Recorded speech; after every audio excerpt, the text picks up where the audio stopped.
Sciences et technologies. Les mélanges.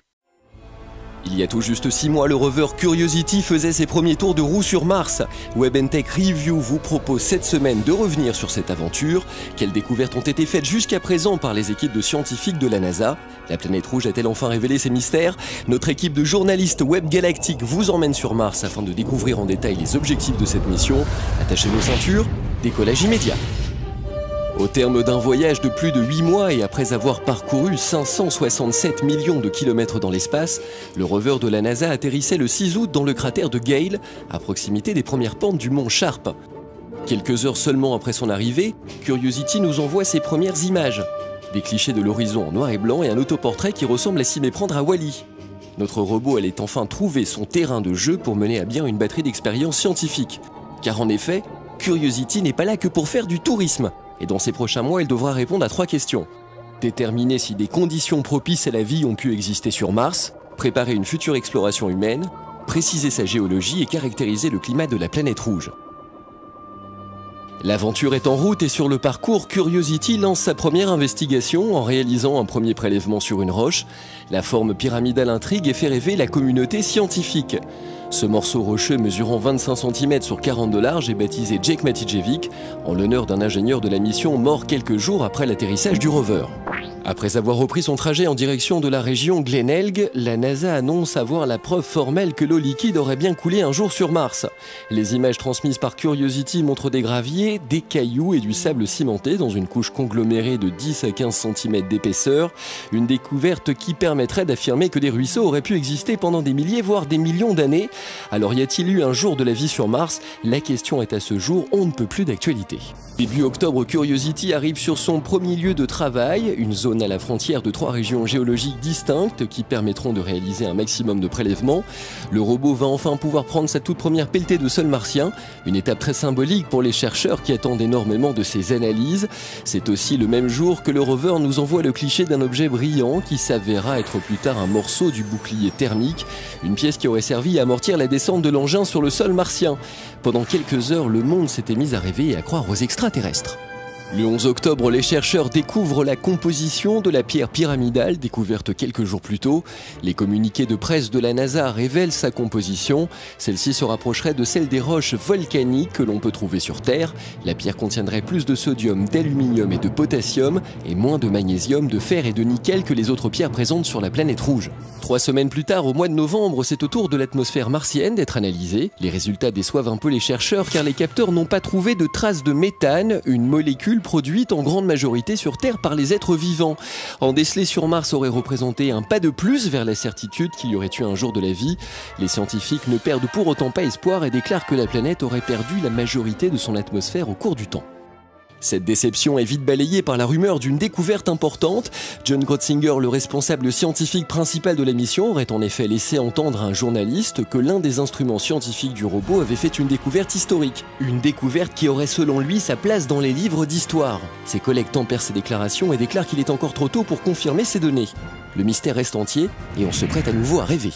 Quelques jours plus tard, c'est au tour de la météo de donner du fil à retordre aux équipes de chercheurs. L'agence spatiale américaine affirme avoir aperçu une tempête de poussière à la surface de Mars. D'une rare violence, certaines peuvent même recouvrir l'intégralité de la planète. Des tempêtes qui ne sont pas si rares mais qui intriguent les scientifiques. La NASA retient son souffle. Le petit frère de Curiosity est stoppé pour un moment dans ses recherches. La fin du mois de novembre est fertile en découvertes et l'agence spatiale américaine revient sur les propos de Grotzinger en annonçant qu'il se serait un peu avancé sur ses précédentes déclarations. La NASA reprend lentement mais sûrement le contrôle de l'information et déclare enfin que les instruments du rover n'ont détecté aucune preuve définitive d'organisme martien. Début décembre, le robot explorateur détecte un composé carboné élémentaire, une découverte faite dans des échantillons de sable et qui s'apparente à des assemblages moléculaires nécessaires à la vie. S'agit-il de composants organiques martiens ou d'une contamination terrienne amenée sur Mars au cours du voyage? Cette découverte ajoutée à celle déjà effectuée par le rover renforce la thèse qu'il y a eu de la vie sur la planète rouge. De Bradbury, la zone où il s'est posé, jusqu'à Point Lake, Curiosity a parcouru environ 700 mètres. Si le robot n'a pas encore montré jusqu'à présent de signes de défaillance, le premier bug a lieu le 17 décembre. L'ingénieur en chef évoque un problème de nature à provoquer un court-circuit, une panne qui pourrait compromettre la mission puisqu'il s'agit d'une des pièces permettant de forer les roches. Les scientifiques restent positifs et la mission continue pour trouver de l'eau. Le 18 janvier, les équipes de la NASA révèlent de nouveaux clichés pris par Curiosity. L'une des photos fait particulièrement le buzz sur Internet. On aperçoit un objet brillant à l'affleurement d'une roche. Ce que les non-scientifiques prennent pour une fleur n'est autre qu'un sédiment brillant. Alors après toutes ces aventures, quel constat peut-on tenir de ces 6 premiers mois à la surface de Mars? Le programme d'exploration le plus complexe jamais conçu par la NASA a cumulé les découvertes, distillant quelques espoirs historiques mais sans pour autant encore répondre à la question initialement posée par l'humanité. La vie existe-t-elle ou a-t-elle existé sur Mars? Seul le temps aura la réponse et ces prochains mois vont encore nous tenir en haleine.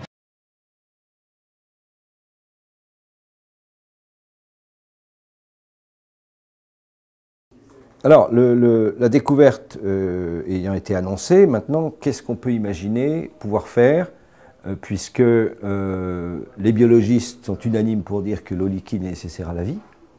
Nécessaire n'est pas forcément suffisant, mais est-ce que, pour confirmer que c'est bien du liquide, ce qui est relativement le cas, mais surtout pour savoir si finalement il n'y a pas des petites bactéries dans ces éléments fluides, effectivement, il serait intéressant de poser un engin dans la région où a lieu ce type d'écoulement, avec une particularité, ce sont des régions en pente, donc ça va compliquer un petit peu les choses, mais ça serait probablement une étape intéressante, même si les perchlorates, c'est pas de l'eau de Javel, mais ça y ressemble un peu sur le plan chimique. Or l'eau de Javel, vous savez que c'est fait pour tuer les bactéries, donc il semblerait qu'il existe quelques bactéries qui pourraient vivre dans un environnement riche en perchlorate, même si toutes les autres seraient mortes.